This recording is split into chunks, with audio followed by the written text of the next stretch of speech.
J'avais dit clairement, le plus clairement du monde, et je l'ai même écrit pour être sûr que ce soit bien clair, parce qu'il a pu arriver que ce ne soit pas assez clair, que je me ferais l'exécutant de la volonté des Sablés. Il y aurait eu 51-49. J'aurais pu dire, bon, le projet est manifestement imparfait, dans un sens ou dans un autre d'ailleurs. Hein. Le score est serré, le projet est manifestement imparfait, on va le corriger, on va l'améliorer. Mais là, on est plutôt à 56-44. 56-44, c'est une majorité claire. Les opposants au projet qui se manifestent après, qui n'exprimaient pas leur avis avant, mais qui expriment leur avis après, notamment les opposants municipaux, qu'on n'a pas entendus pendant le débat, qui ne se sont pas positionnés pour ou contre, et qui expliquent après qu'ils ont gagné parce que les gens ont voté non, et aimeraient bien avoir 56% aux élections. 56%, c'est une majorité. C'est une majorité défavorable au projet. Quel maire serais-je si je ne respectais pas la volonté de la majorité? J'avais dit que j'exécuterais la volonté des Sablais. Les Sablais n'ont pas souhaité soit se déplacer, soit voter par Internet, soit soutenir le projet dans la votation. Donc une majorité de Sablais qui a voulu s'exprimer s'est exprimée défavorablement au projet, et donc je suis l'exécutant de la majorité des Sablais qui se sont exprimés. Et donc oui, je vous le confirme, le projet il est retiré. Ça ne veut pas dire qu'il ne se fera rien. Ça ne veut pas dire qu'on ne peut pas continuer à essayer d'améliorer le cadre de vie des Sablais. Mais ce projet, il avait pour particularité d'être un projet d'ensemble qui allait en gros du port de pêche jusqu'au boulevard Castelnau. Ce projet d'ensemble-là, il est retiré. Alors ça ne veut pas dire qu'on ne va pas traiter les abords du musée de l'abbaye Sainte-Croix, puisqu'on y investit de l'argent public pour faire renaître le musée. Ça ne veut pas dire qu'on ne va pas essayer de se battre pour enlever le projet bétonneux de logement face au collège, mais ce ne sera pas le même projet, quoi. Et ce ne sera pas ce projet. Au cas par cas, dans l'intérêt de la ville des Sables-d'Olonne, sur des parties zoomées du centre-ville, on interviendra. Ça ne veut pas dire qu'on ne va pas faire des travaux d'assainissement là où on a besoin de faire des travaux d'assainissement. Mais la logique d'ensemble, l'ambition d'ensemble de renaturation de cet espace-là, il est retiré puisque c'est la volonté des Sablés. Et donc on verra ce que l'avenir nous dira. Chacun ira de sa proposition et sans doute que ce sera en débat lors des prochaines élections municipales. Et tant mieux. Il m'est arrivé déjà en 2009, de proposer une consultation, de ne pas être suivi et donc de retirer le projet de fusion quand c'était en 2009. Il m'est arrivé aussi de convaincre lors de votations et donc d'être suivi par... voilà. Et à chaque fois, je mets en œuvre la volonté de la majorité qui s'exprime. Quand on vote, on souhaite que le vote soit respecté. Donc moi, je respecterai le vote des Sablais. Sinon, ça ne vaut pas le coup de voter ni de ne pas voter.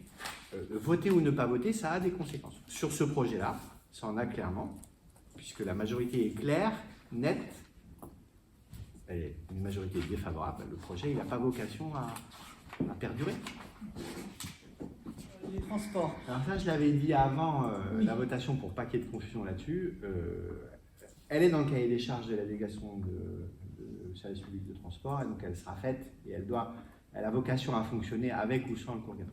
Évidemment, elle a un intérêt supplémentaire lorsqu'elle dessert une coulée verte et un jardin public d'1 kilomètre de long. Mais s'il n'y a pas de jardin public, les questions de mobilité en centre-ville et la logique d'alternative à la voiture en centre-ville, elle est la même. Et comme elle commence à donner des fruits et à apporter de bons résultats, me semble-t-il, en termes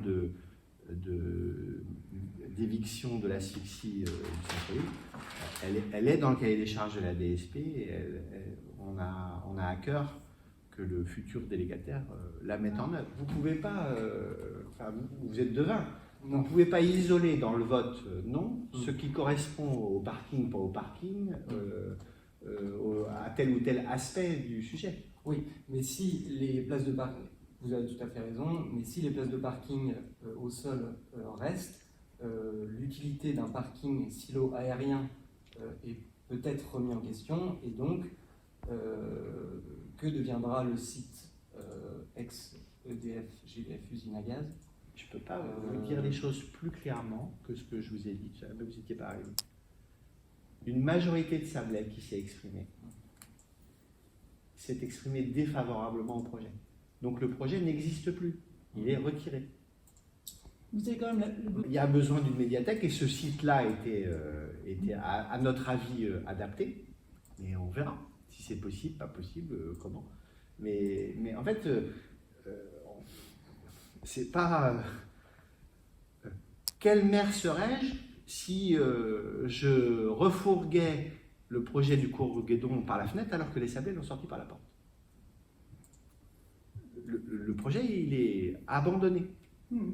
Peut-être qu'il revivra par partie, par tronçon, au gré d'autres projets publics municipaux, mais le projet en tant que tel, dans son ensemble, dans sa logique et dans sa cohérence, qu'on peut comprendre, accepter, soutenir ou pas, il est retiré puisque c'est la volonté des Sablés.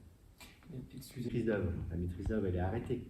Et donc, le point maintenant, comment dirais-je, de départ de la réflexion des abords autour du musée, c'est la confirmation ou non, le coup de tampon et la signature du ministre de l'Intérieur sur le déplacement du commissariat. Et donc, en fonction de ce que dira le ministère de l'Intérieur sur le commissariat, j'espère que la réponse favorable nous arrivera prochainement. Effectivement, il faudra qu'on repense les aspects et l'avenir de ce site-là. Mais c'est plus le projet Guédon. Bétonner une minière et d'offrir un espace de verdure et de nature. Et manifestement, on ne l'a pas bien fait. Ou si on l'a bien fait, on n'a pas su en parler, ou en tout cas, on n'a pas su convaincre, ou en tout cas, on n'a pas su convaincre d'aller voter. Mais quand on propose une votation et quand on dit que le résultat de la votation s'imposera à nous et qu'on en sera l'exécutant, c'est que voter ou ne pas voter, ça a des conséquences. En l'occurrence, ceux qui voulaient le projet et qui ne sont pas allés voter, ben, ils sont partiellement responsables du résultat. Et ceux qui sont allés voter contre le projet, ben, ils ont eu raison d'aller voter contre le projet parce qu'ils ont obtenu gain de cause. C'est la majorité qui gagne. Et là, la majorité, elle est claire. 56%, c'est clair. Ça aurait été 51%, on en aurait reparlé. Mais 56, c'est une majorité que beaucoup de candidats espèrent, sans jamais l'atteindre. Y compris ceux qui expliquent après coup qu'ils étaient contre, mais qu'ils ont oublié de le dire avant. C'est ce qui se passe, c'est ce qui se passe. Je dis ça avec intérêt. C'est rigolo. Les gagnants de la 25e heure. Aujourd'hui, par l'équilibre, par les rééquilibrages nécessaires, par le souci de ne pas être victime de son succès, sur les mobilités, sur l'accès au centre-ville, et donc parfois on fait les choses bien, parfois ça fonctionne, et parfois manifestement on ne fait pas les choses bien. Dont acte, on va progresser. Mais en tout cas, ce projet-là, il est plus au cœur des priorités municipales, et vous avez vu, ou vous allez voir dans le budget municipal 2024, que les projets ne manquent pas, et qu'il y a bien d'autres choses à traiter sur les 3 années qui restent avant la fin du mois. Sur 30 ans, pour moi, si je faisais des projets pour moi, je ne ferais rien, comme ça j'aurais plus de chances d'être élu en 2026. Moi, je bâtis avec mon équipe municipale, avec ses phases de concertation, ses réunions publiques, des projets pour les générations d'après. Ce projet du cours Guédon me paraissait être un projet d'avenir pour les Sables-d'Olonne. Bon, manifestement, la ville n'a pas su convaincre de l'intérêt de venir voter d'abord, et de l'intérêt de ce projet, dont acte. Je ne peux pas me réjouir quand je vais pas m'auto-flageller quand une réponse est négative à une votation et m'auto-satisfaire lorsque la réponse est positive. Moi, mon job, mon boulot, c'est de donner la parole, c'est de permettre l'expression d'une volonté populaire sablaise. Aux Sablais de s'en saisir ou pas. Vous m'avez reproché, collectivement, pas vous, Vous m'avez reproché des choix de questions sur d'autres votations qui n'étaient pas assez bien, pas assez ceci, trop petit, trop grand, etc. Bon. Alors on a essayé un autre type de thématique de votation. Moi, je pense que toutes ces questions qui ont été posées depuis 3 ans, elles avaient leur intérêt et leur logique. Et c'était un moyen d'associer une partie de la population, y compris celle qui ne va pas spécialement voter dans les urnes. On voit bien que le taux de participation il est plus faible chez les jeunes, pas simplement sur la votation, mais sur toutes les élections. Toutes les élections. Et ce n'est pas le fait de la pyramide des âges de la ville des Sables-d'Olonne, qui est ce qu'il est, mais c'est national. Plus on est jeune, moins on vote. Il y a un divorce entre la jeunesse et l'acte civique de participer au choix collectif. Alors, nous, on essaye de recoudre le lien social, la cohésion municipale à travers des actions, le conseil municipal des enfants, le passeport du civisme. C'est très important pour nous, c'est essentiel. On essaye de le faire avec les votations, mais on ne fait qu'essayer, on ne fait que proposer. On n'oblige personne. Donc moi, contrairement à vous, je me réjouis de cette votation. Je pense que c'était une très bonne chose, qu'elle a créé des débats, elle présente les risques des votations. Parfois, il y en a qui répondent volontairement pas à la question, mais c'est le jeu, c'est comme ça. Elle a créé des débats, elle a impliqué beaucoup de gens, beaucoup de réunions, beaucoup de concertations. On a travaillé ensemble, on a réfléchi ensemble à l'avenir de ce que pouvait être le centre-ville des Sables-d'Olonne, avec les commerçants, avec les riverains, avec les autres quartiers. Vous voyez, ce n'est pas une question de quartier. Les résultats sont les mêmes, selon si on est près ou loin du sujet, le résultat global était globalement le même. Voilà. Même si le vote Internet était plus favorable au projet que le vote physique. On ne sait pas qui a voté sur Internet, mais on sait qui a voté physiquement, puisqu'on a tenu les bureaux de vote. Et si vous y êtes venu, vous avez vu qui a voté. Donc, de fait, dans les bureaux de vote, les jeunes n'ont pas voté. Très peu. Une toute petite minorité. Mais ça reste un bel exercice. Et à mon avis, ça reste un exercice vertueux. Et s'il y a un nouveau débat sur l'avenir de ces espaces publics, ce nouveau débat sera enrichi des études qui ont été poussées et des concertations qui ont été poussées, parce que notre maître d'œuvre, Benoît Garnier et son cabinet, a été bon. Il a fait du bon travail. Et son travail n'est pas acheté à la poubelle, il resservira. Il resservira en élus en responsabilité qui feront des choix et qui proposeront des solutions au moment des élections ou lors du mandat prochain. Mais moi, j'ai posé la question aux Sablais, ils ont répondu je mets en œuvre leurs décisions.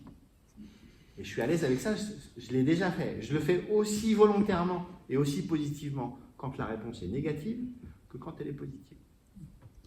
Vous faites référence aux jeunes, mais on ne connaît pas le pourcentage. Vous l'avez en tête ou pas? Non, je ne le connais pas parce que j'ai pas. D'abord, la statistique ne doit pas exister, je pense, du vote Internet. Mais si vous voyez si vous êtes venu dans les bureaux de vote, c'est pas faire offense. C'est juste objectif. La majorité des gens qui sont venus voter, la très large majorité, étaient des personnes âgées. C'est comme ça. Et pourtant, ce n'est pas un projet pour telle ou telle catégorie, c'est plutôt un projet pour les générations futures, parce que c'est un projet qui devait se déployer dans le temps. Ce n'est pas un projet immédiat. Quand on cherche la satisfaction immédiate, on ne fait pas ce type de projet-là. Quand on cherche le calcul électoral, on ne fait pas une aréna, on ne fait pas un projet guédon. Mais quand on projette la ville dans le futur, dans les 30 prochaines années, on dit que ce sont des équipements ou des aménagements qui peuvent être utiles. Alors, on décide de le faire ou de ne pas le faire. Ce qu'il y a, c'est que la différence entre le cours Guédon et l'ARENA, c'est que l'ARENA, elle était dans notre programme, et c'est un sujet qui est débattu depuis 10 ans à l'échelle de l'intercommunalité, alors que le cours Guédon ne l'était pas. Et que même si les études avaient débuté un peu avant, en 2019, formellement, on n'avait pas exprimé une ambition. Et donc, moi, je souffrais, c'était un défaut du projet, je souffrais d'un déficit de légitimité sur ce projet-là. Et donc, les Sablés ont tranché. Voilà. Et moi, ça reste sur un très... Ce serait à refaire, je referais exactement la même chose.